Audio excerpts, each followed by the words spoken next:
d'amis, de partenaires avec lesquels on travaille sur le continent depuis bientôt 20 ans. Les premières missions conduites remontent à 2006 et notre bureau ici est actif depuis 2014. Bien sûr, il y a eu des changements et récemment, l'entrée au capital de Egis et le rebranding de Horvat HTL en Voltaire. Mais rien ne change et les équipes sont à l'œuvre, grâce à vous, pour porter une vision que l'on a du développement de l'hôtellerie sur le continent, qui contribue au nécessaire développement d'un parc hôtelier qui est aujourd'hui sous-qualifié et sous-équipé. Alors en creux, ça veut dire que les potentialités sont là. Ça ne veut pas dire que c'est simple. Ça veut dire qu'il faut être bien armé et qu'il faut avoir une vision partagée. Alors c'est cet esprit qui nous anime ici, c'est de partager avec vous cette vision, puisque je le rappelle, c'est un événement Family and Friends, donc qui est uniquement sur invitation. Alors, comment va se dérouler cette journée ? Tout d'abord, on va dresser un peu une carte géopolitique, un cadre pour comprendre, au fond, où en est le sous-continent. Ça veut dire, au plan géopolitique, ça veut dire au plan de la vision qu'on en a. D'où ce titre, l'Afrique en grand. Alors on avait l'an dernier expliqué que l'Afrique méritait le beau, et on le pense toujours, mais les événements récents nous ont amenés à prendre une autre tangente. Voir l'Afrique en grand, c'est éviter toute vision rabougrie, rétrécie, pleine de préjugés et au fond peu sachante. Alors c'est ambitieux, évidemment, hein, mais c'est ça que l'on va faire. Et on va voir que l'ambition, parfois, a raison, puisqu'on va évoquer le retour sur la Cannes, qui a été un catalyseur de joie ici, et voir comment le sport, justement, peut être un catalyseur de visibilité et donc d'attractivité pour les destinations. On parlera également de formation, hein, qui est un sujet très important. On va parler d'infrastructures, sans quoi rien n'est possible. Et donc là, évidemment, l'adossement à Egis fait absolument tout son sens, puisqu'ils sont spécialistes de cette question. De financement, avec les gens peut-être les plus sachants sur le domaine que j'aurai le plaisir d'accueillir et avec lesquels je dialoguerai. Ensuite, on aura une session sur les concepts immobiliers, parce que les schémas de développement en Afrique présentent des singularités et donc doivent s'adapter sur des modèles qui ne sont pas nécessairement ceux qui sont préconçus ou communément admis. On verra pourquoi, comment. Et enfin, on s'attardera sur les tendances en matière de produits, de design autour du concept de lifestyle. Qu'est-ce qu'on entend par là ? Après une conclusion des principaux enseignements de la journée, que j'aurai le plaisir de dessiner, nous accueillerons pour la séance de clôture le chef de cabinet du ministre du Tourisme de Côte d'Ivoire qui viendra officiellement clore cette session. Donc je le disais, pour commencer, il faut avoir un cadre. Et pour dresser un cadre, il faut une certaine hauteur de vue, une certaine légitimité. C'est pour ça que j'ai le plaisir d'accueillir Lionel Zinsou, fondateur et managing partner de Southbridge, qui est une société de conseil financière et stratégique sur le continent. Lionel est également le fondateur, le président de Terra Nova, qui est un think tank connu et influent en France. Il a été successivement associé gérant de Rothschild et compagnie, président du fonds PAI Partner, également Premier ministre du Bénin. Donc, tout au long de sa carrière, Lionel Zinsou a porté un message d'afro-optimisme. Et ça tombe bien, puisque voir l'Afrique en grand, c'est presque une traduction sous une autre forme de cet afro-optimisme. Alors c'est justement pour nous aider à décrypter la situation géopolitique, ce qu'elle nous dit, ce qu'elle nous empêche et ce qu'elle sous-tend en termes d'opportunités, que j'ai le plaisir d'accueillir Lionel Zinsou. Réservez-lui un accueil très chaleureux. Merci.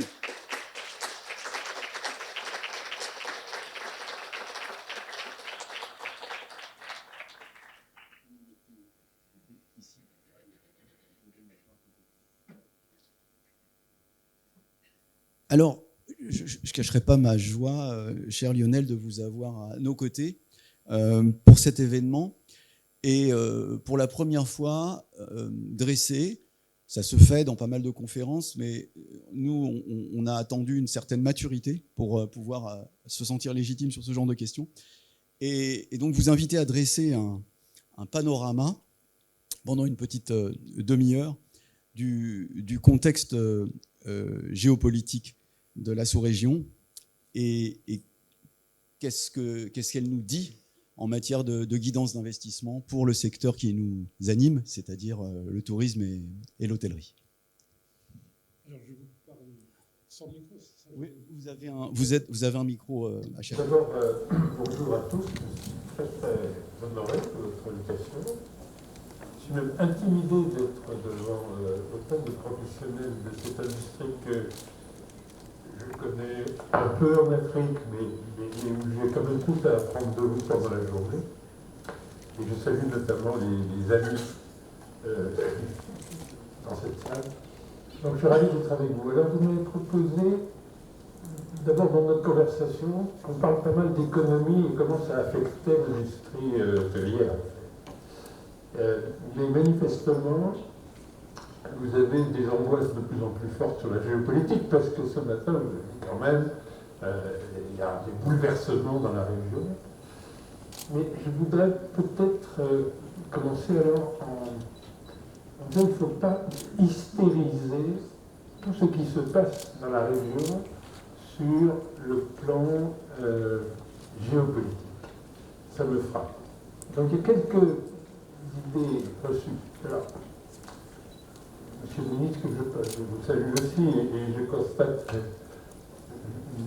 nos propos sont forcément sérieux dans une région qui aujourd'hui bouge beaucoup et donc tout ça est off, hein, si vous voulez.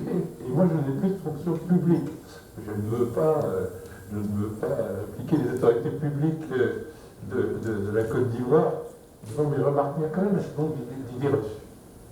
Une chose qui me paraît considérable, c'est l'hystérisation du pouvoir, de l'influence et des perspectives de certaines puissances en Afrique, telles la Russie et la Chine, et l'hystérisation du sentiment anti-français. Alors, si vous voulez, la Russie ne semblait pas commander autant d'angoisse et de crainte quand elle était l'Union soviétique et qu'elle était infiniment plus puissante dans nos régions. Moi, ça fait frapper de ça, si vous voulez. Il se trouve que mon pays, le Bénin, était une république populaire, marxiste-léniniste. Il se trouve que dans ce pays où la spiritualité est extrême, on remplaçait tout ce qui était religieux par du marxisme scientifique, ainsi que la philosophie et les mathématiques en terminale, si vous voulez. Et au fond, après 16 ans de révolution, en fait, il y a beaucoup de gens qui se sont mis à préférer les mathématiques au marxisme scientifique, si vous voulez. On était en 1991, en 90, quand ce système se défait presque à la fin de la construction de la base stratégique de l'armée de l'air, de l'armée rouge, si vous voulez. Il y avait une République populaire du Congo, il y avait une influence considérable sur l'Égypte, sur la Libye, évidemment sur l'Algérie, le Mali dans toute son histoire, la Guinée pendant des décennies, le soutien au mouvement de libération des colonies portugaises, à l'ANC. Je n'ai aucun souvenir, quand j'avais 20 ans, 30 ans, qu'on ait eu cette hystérisation vis-à-vis de l'Union soviétique qu'on a aujourd'hui vis-à-vis de la Russie. Je rappellerai juste que sur le plan économique, qui compte quand même un petit peu, la Russie absorbe en importation de toute l'Afrique pour 2 milliards de dollars par an. C'est-à-dire rien. Alors évidemment, dans l'autre sens, on a un seul chiffre, il est donné par le président Poutine récemment, elle exporte pour 20 milliards par an. C'est le 10e de la Chine. C'est encore moins rapporté à l'Union européenne comme un tout, si vous voulez. Et c'est 20 milliards parce que le pétrole, l'engrais, les céréales ont beaucoup augmenté. Donc, si vous voulez, la Russie partout, évidemment que la Russie est une grande puissance, c'est évident qu'elle a des influences, c'est évident qu'elle a des velléités impériales qu'elle a toujours eues sous toutes les formes. Hein, et il faut aller un petit peu au-delà des idées reçues. Quant à la Chine, ce qui m'amusait quand j'étais au gouvernement du Bénin, c'est qu'il y avait toujours des jeunes gens qui venaient d'institutions très respectables en matière macroéconomique, qui s'asseyaient devant moi et qui disaient « La Chine est devenue votre premier partenaire, prenez garde à la colonisation par la Chine. » Qui avait un PhD du MIT me disait, je suis français, je suis allemand, il disait, mais il y a une différence entre l'Afrique vis-à-vis de la Chine et l'Union européenne. C'est oui, nous sommes devant le premier partenaire des échanges mondiaux. Le premier exportateur, le premier importateur, mais il y a une très grande différence.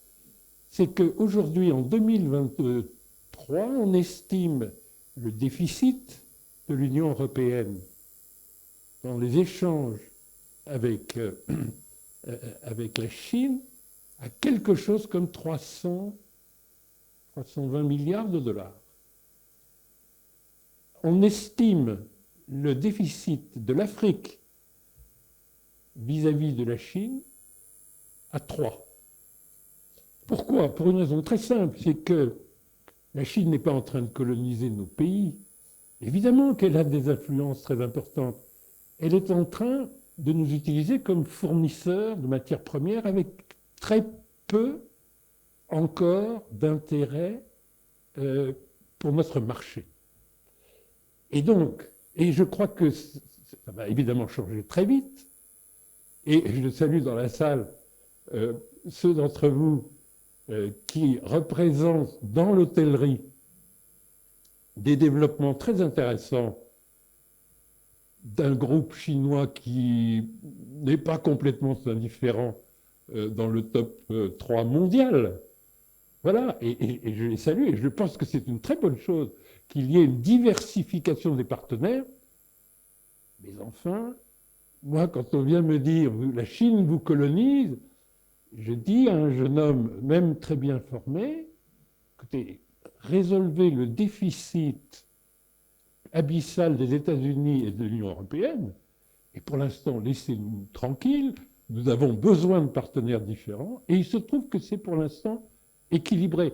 Et puisque vous voulez avoir peur, ayez peur pour dans 5-10 ans, quand la Chine considérera que sur tous les marchés, l'Afrique devient, par sa demande, un client intéressant, et à ce moment-là, ils ne s'occuperont pas de nous simplement comme fournisseurs, mais aussi comme clients. Et là, ça commencera à devenir un peu gênant pour les gens qui ont peur trop tôt.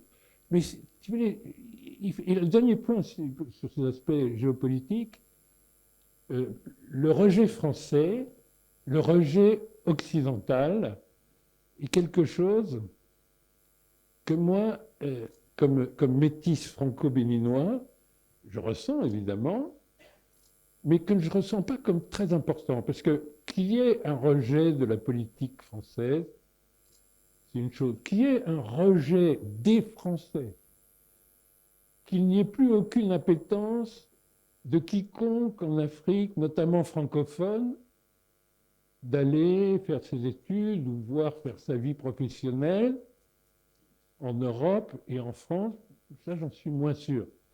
Mon témoignage, si vous voulez, c'est que quand j'ai été un candidat à la présidence de la République au Bénin, dans les réseaux sociaux, évidemment, on disait François Hollande a envoyé un gouverneur des colonies.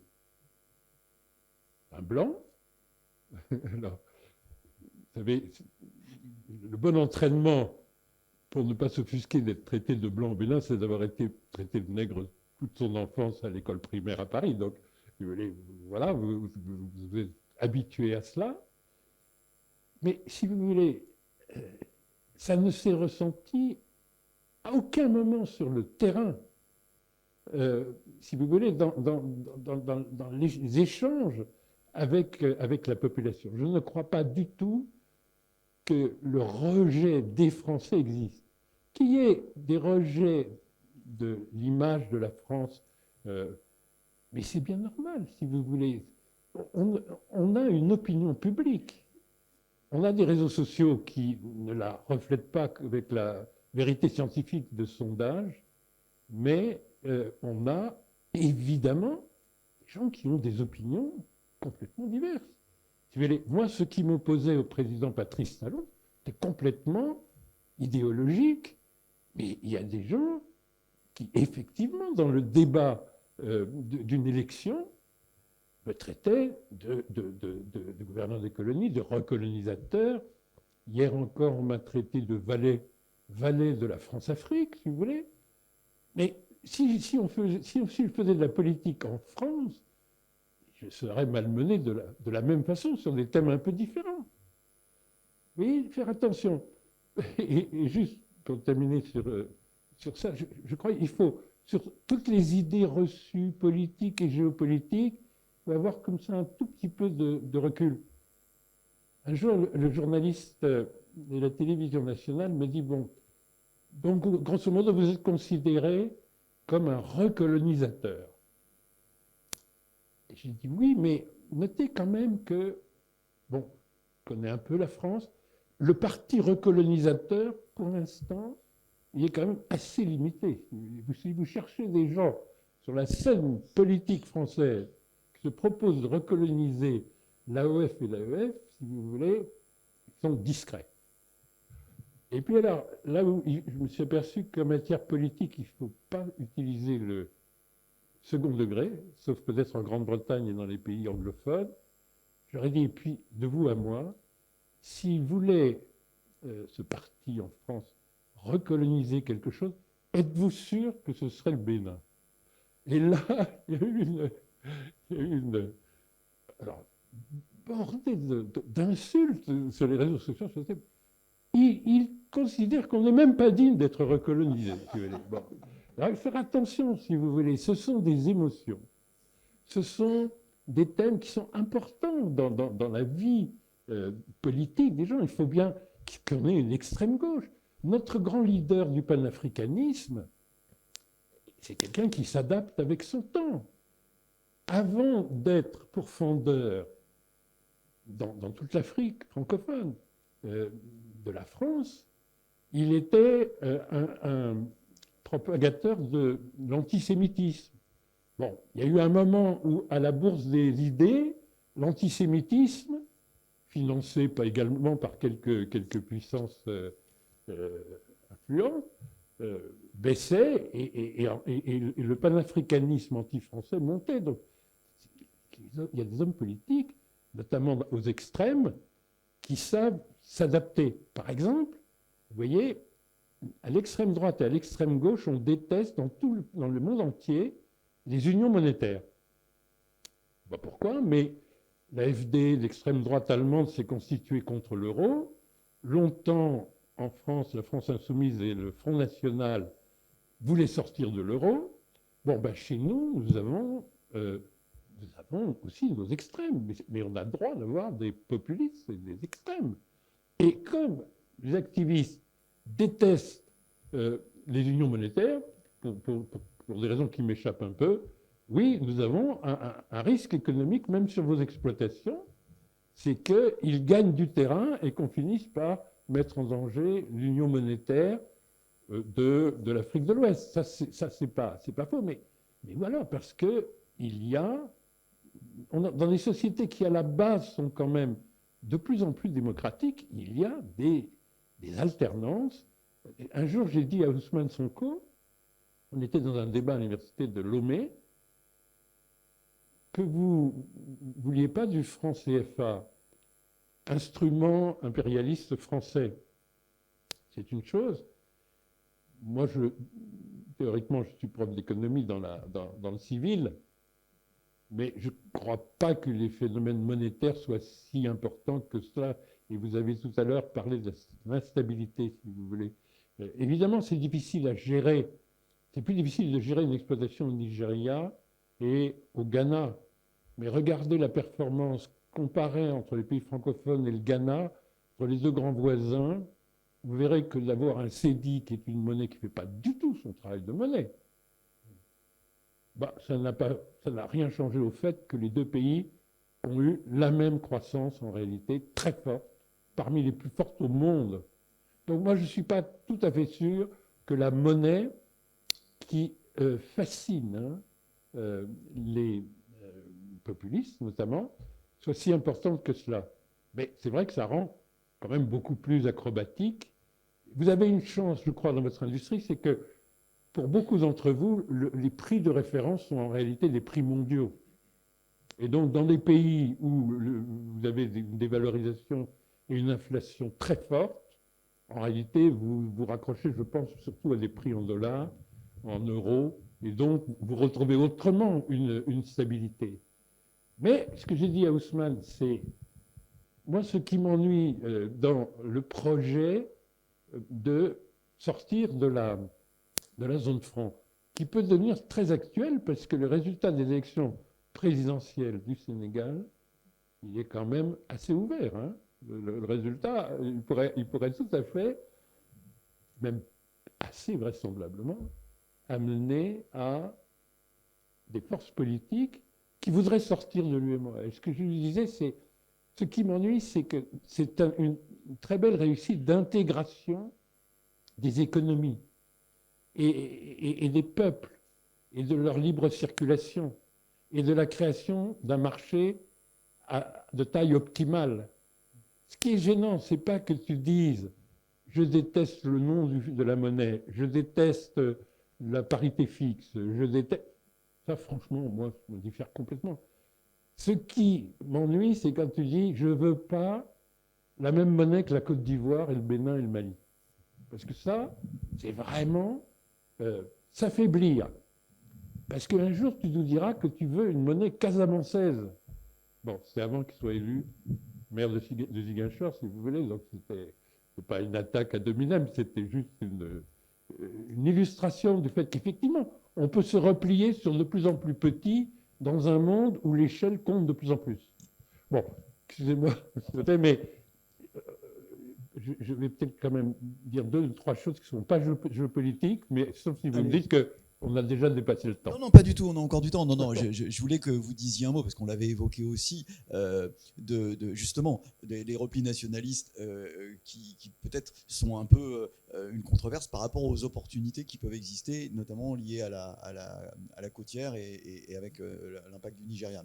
Mais je vous laisse selon votre agenda. Mais… Non, mais je crois qu'il y a effectivement des économies qui sont mondialisées depuis des siècles, qui sont en avance et qui sont effectivement des économies de la côte. Donc je comprends que tout le monde est un intérêt dans beaucoup de secteurs, et notamment dans le vôtre pour ces pays. Mais il ne faut quand même pas rayer de la carte, si vous voulez, les pays sahéliens, si vous pensez à eux comme étant des pays particulièrement difficiles, à raison des problèmes sécuritaires. Si vous voulez, les économies africaines sont quand même assez résilientes. Cette région du monde, Sahel compris, n'a pas été en récession en 2020. Elle a subi tous les chocs monétaires de l'appréciation du dollar, de l'inflation qui précède l'Ukraine et qui s'aggrave après l'Ukraine. Et aujourd'hui, quand vous regardez la décélération de l'inflation dans l'UEMOA, c'est une des plus rapides du monde. Au Bénin, on est à 3% d'inflation, c'est-à-dire quelque chose qui serait considéré comme tout à fait normal dans énormément de pays, même comme un objectif de politique monétaire. Donc vous avez des caractères de résilience. Les dernières études du Fonds monétaire international sur le Burkina et le Mali prévoient des croissances non négligeables dans ces deux pays. Le Niger, jusqu'à le lever des sanctions, était dans un cas un peu particulier, et puis il est beaucoup plus pauvre que les pays côtiers, donc c'est une situation différente. Mais vous avez vu que le Burkina, qui n'est pas sous sanctions, a obtenu un concours rapide et très important du Fonds monétaire international déboursé il y a quelques semaines. Donc si vous voulez faire un tout petit peu attention, il y a un chiffre sur lequel j'appelle votre attention, parce que moi il me frappe beaucoup. Vous savez, quand on a reçu nos pays, et ça se ressentait dans l'hôtellerie, on avait quand même très très peu à l'indépendance d'infrastructures, mais vraiment très peu. Il y avait un peu plus grave, on avait une espérance de vie à la naissance en AOF de 30 ans d'espérance de vie à la naissance. 30 ans, c'est pas beaucoup en 1960, parce que c'est le chiffre européen du milieu du XVIIIe siècle.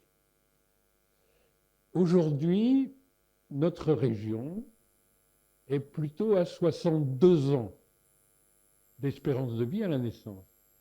Et du coup, j'ai regardé les données du Sahel et les données maliennes. Le Mali était en deçà, à 28 ans, d'après les chiffres de la Banque mondiale, en 1960. Aujourd'hui, il est à 60. Et je regardais, depuis qu'il est en guerre, 2007, puis l'aggravation, 2013, c'est-à-dire 10 ans de guerre. Le Mali a gagné à peu près, dans les statistiques de la Banque mondiale, dans ces 10 ans, presque un an d'espérance de vie de plus par an. C'est une progression qui dit quelque chose sur le fait que, malgré les circonstances, vous avez à la fois en matière nutritionnelle, de santé et d'éducation, d'autonomie des femmes, dans des pays qu'on aime bien décrire comme faillis. Vous avez eu quelque chose comme le maintien résilient d'un certain nombre de progrès. Et d'ailleurs, quand vous regardez vos confrères qui opèrent au Mali, vous verrez que, comme tout le monde, ils ont pris l'accident industriel de 2020, comme tout le monde, ils sont tous aujourd'hui au-dessus de 2019. Donc, faire un tout petit peu attention, là encore, les idées reçues, oui, qu'il y ait une prime de risque sur le Mali, ça va de soi. Qu'il y ait une situation de guerre, ça va de soi. Mais il faut aussi se rappeler que dans nos pays, et c'est une particularité structurelle, le PIB, la production annuelle, elle se fait dans les agglomérations capitales, en moyenne pour notre région, à 75%. Donc si vous voulez, oui, on peut dire à la fois tel pays, du fait de ce que moi je crois il vaut mieux appeler le crime organisé que le djihadisme. Je ne crois pas qu'il y ait la moindre connotation religieuse en fait. Mais que le crime organisé contrôle la moitié du territoire, c'est indéniable. mais que l'économie soit à genoux, l'État failli, et qu'il n'y ait plus, dans des pays assez entreprenants, hein, avec des milieux d'affaires sahéliens qui sont très extravertis vers le reste du monde, c'est allé trop vite, si vous voulez. Mais malheureusement, comme c'est l'idée dominante, elle va finir par être une self-fulfilling prophecy, si vous voulez. Faire très attention. Les clichés, en fait, les clichés, ça cause assez de mal. Donc, toute la connaissance est importante. Alors que les fondamentaux sur lesquels j'insisterai dans notre région, aussi bien côtière que notre arrière-pays, et que je trouve des faits communs dans l'Afrique. Moi, je n'ai jamais autant voyagé en Afrique. Je me suis aperçu, en fait, que jusqu'à mon âge très avancé, je connaissais 10-15 pays, et pas 54. Alors, j'en suis toujours pas à 54, mais du coup, j'en vois quand même beaucoup plus maintenant que j'essaye de faire du conseil financier ou stratégique uniquement destiné à l'Afrique. Il y a 3 choses qui me paraissent importantes pour vous. Franchement, vous allez avoir de plus en plus de clients. Ce qu'on ne peut pas dire de toutes les régions du monde, notamment les plus riches, notamment celles où les croissances de votre industrie ont été spectaculaires. C'est-à-dire une Chine qui aujourd'hui représente 6 fois la population du Nigeria, c'est bien, et ça a été une fantastique croissance pour votre industrie. Et puis c'est près de 100 millions de touristes qui sortent dans le monde, enfin, très bien. Maintenant, les chiffres de l'ONU en 30 ans, donc disons 2055, c'est que la Chine sera peuplée 2 fois plus que le Nigeria. Pas 6. Pourquoi? Parce qu'il y aura 400 millions de Nigérians. Et que vous allez avoir une régression qui a commencé en Europe et qui commence maintenant en Chine. Donc, sur la démographie, mais ce qui est important dans la démographie pour vous, c'est pas seulement que vous allez avoir de plus en plus de clients. C'est qu'aujourd'hui, on a en Afrique de moins en moins de fécondité. Et grâce à l'espérance de vie, en fait, on a, si vous voulez, cette dynamique forte qui est caricaturée très souvent en Occident. Le nombre de gens qui vous disent il faut absolument des programmes de planning familiaux. Mais écoutez, au sud de l'Afrique et au nord de l'Afrique, au Maghreb, on atteint des niveaux de fécondité européens. Donc, la transition démographique se fait d'elle-même par l'éducation, par le niveau de vie, par le désir de constituer un patrimoine pour ses enfants. Donc notre problème, ce n'est pas du tout une fécondité qu'on ne contrôle pas. Ce qui fait la croissance, c'est l'allongement de la période de l'espérance de vie. Ce qui veut dire que nous allons nous trouver dans la situation où se trouve exactement l'Inde, où se trouvait la Chine il y a 40 ans, celle où on a moins d'enfants et toujours pas beaucoup de seniors dans mon genre, et donc le plus de jeunes actifs. Et c'est ça vos clients en fait. Vos clients, c'est très souvent cette classe moyenne jeune, de jeunes actifs, entrepreneurs, au moins pour tout ce qui est le tourisme d'affaires ou le début du tourisme de loisirs régional. Donc vous aurez des clients, et vous aurez des clients parce que la pyramide des âges devient extrêmement favorable. Quand vous avez moins d'inactifs à la charge des actifs, vous enclenchez une dynamique d'épargne. Ça, c'est la première bonne nouvelle. La deuxième, c'est, dont je trouve qu'on ne parle jamais, mais autant en parler ensemble ce matin, si vous voulez. La croissance africaine, tout le monde la regarde en la mesurant par la croissance du PIB, la valeur ajoutée, les produits du travail, le niveau des profits, voilà, la production intérieure brute.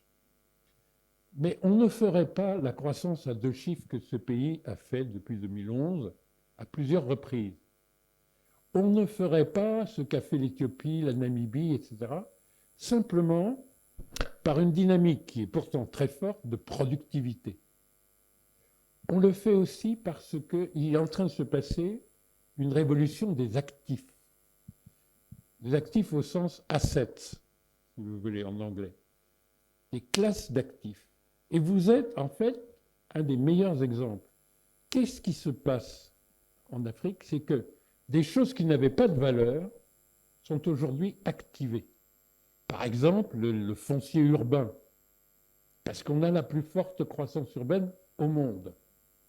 Donc vous regardez Abidjan, regardez même Cotonou, vous regardez les valeurs foncières, il vaut mieux ne le dire à personne, mais comme vous êtes des grands spécialistes de créer des réserves foncières, vous êtes les premiers à le savoir, il faut le dire à personne, la meilleure façon de s'enrichir en Afrique, c'est, comme disait François Mitterrand, c'est de s'enrichir en dormant, en achetant des terrains à 5 km de la fin de n'importe quelle agglomération, si vous voulez. Bon, donc, faire attention, des choses qui n'avaient pas de valeur ont de la valeur. La savane épineuse, où vous pouvez acheter l'hectare à 10 €. Mais aujourd'hui, avec la faculté d'y développer le solaire, d'y développer toute une série de ressources renouvelables, elle prend de la valeur. Donc ce n'est pas que le foncier urbain. Et puis, les forêts, les mangroves, elles ont maintenant une activation financière. C'est les crédits carbone, parce qu'il y a des modèles économiques autour de la forêt, dont vous faites partie d'ailleurs. Il y a une demande de lodge dans les forêts d'Afrique centrale. Et je connais plusieurs d'entre vous qui regardent cela comme des opportunités nouvelles, intéressantes, des nouvelles tendances. Mais il y a beaucoup d'autres utilisations. Je crois même qu'on va réussir ce tour de force de convaincre le monde de nous payer en crédit carbone le fait qu'on ne fait rien qui dégraderait les forêts. Bon, ça a été très porté par les pays d'Afrique centrale. C'est l'évidence. Je vous rappelle une chose qui est quand même importante et que me disait hier Carlos Lopez, que je considère comme un des meilleurs économistes d'Afrique et qui est plus succinct et efficace dans sa pensée, donc je vais m'arrêter tout de suite, hein, qui est moins bavard que moi. Carlos me dit qu'il faut bien que les gens se rendent compte que l'Afrique est le seul continent net zéro. Parce que les émissions y sont très faibles, mais la capacité d'absorption, c'est le dernier puits carbone du monde. Seul continent net zéro. Ce qui veut dire quoi? Qu'on a un peu d'espace et que personne ne nous empêchera de sortir les hydrocarbures, aussi bien de la Côte d'Ivoire que du Ghana, que de la Namibie, que de l'Ouganda, que du Mozambique. Personne. Il y a des ONG qui s'accrochent aux grilles parce qu'on restera net zéro même en développant ça. Et personne ne nous empêchera de sortir les ressources minières de matériaux critiques pour la transition énergétique parce que le monde entier en a besoin. Et que pour l'instant, elles sont très monopolisées ou duopolisées entre mains chinoises et américaines. Et donc, tout le monde va aller à cette activation d'une ressource qui n'était pas du tout activée. Donc, ce qui est important, c'est l'activation de ces classes d'actifs réels, et ça, c'est considérable, c'est plus considérable encore que la productivité. Et vous êtes à l'intérieur de ça l'exemple type, c'est-à-dire vous mettez un hôtel, vous pouvez construire un quartier autour, en fait vous valorisez tout autour de vous. Et la dernière chose qui me paraît une bonne chose pour cette industrie, qui mérite le soutien des pouvoirs publics, notamment en période de crise, et qui mériterait beaucoup plus d'argent concessionnel. Parce que l'effort de la SFI, qui n'a jamais été très concessionnel, mais du groupe de la Banque mondiale ou du DFC pourrait être plus important. C'est que, en fait, vous générez énormément d'externalités. Mais je ne suis pas très inquiet sur le financement. Je sais que vous allez avoir un panel sur le financement dont j'ai vu que la tonalité allait être, un peu comme vous l'avez fait dans l'introduction, c'est très difficile, la monnaie, la volatilité, c'est de plus en plus les taux d'intérêt, c'est de plus en plus compliqué. Je ne suis pas sûr, parce que vous avez une innovation financière dans votre industrie qui est de bien distinguer ce qui est très capital intensive et de le faire porter par des institutionnels de capital patient qui peuvent acheter des murs, des infrastructures, parce que vous êtes un métier d'infrastructure en fait, avec du capital patient qui peut se rémunérer comme ce que attendent des assureurs, si vous voulez, ou des fonds de pension. C'est un des enjeux avec la structuration de l'épargne, évidemment. Évidemment. Et donc, vous avez une dynamique de cette épargne qui vous permet d'isoler d'une certaine manière et de financer spécifiquement ce qui demande du capital long et patient et risqué en termes de retard de construction ou des choses comme ça. Et d'autre part, le financement d'exploitation qui, lui, a une rotation bien plus élevée. Et en séparant ça, vous êtes en train d'optimiser quelque chose qui, auparavant, en faisait plutôt une activité lourde en capital, en immobilisation, et vous pouvez consacrer au capital humain, d'où c'est un thème important, beaucoup plus de ressources, et consacrer à des partenariats avec votre environnement des choses qui diffusent de l'impact, en fait. Donc, pour toutes ces raisons, si vous voulez, je n'arrive pas du tout à être pessimiste sur votre industrie. Je vous avais prévenu, voir l'Afrique en grand est le thème de cette conférence. Je vous avais prévenu aussi que Lionel Sinsou serait le meilleur avocat de cette cause. Joignez-vous à moi pour de très chaleureux remerciements de son intervention qui était extrêmement inspirante pour notre journée. Merci. Merci.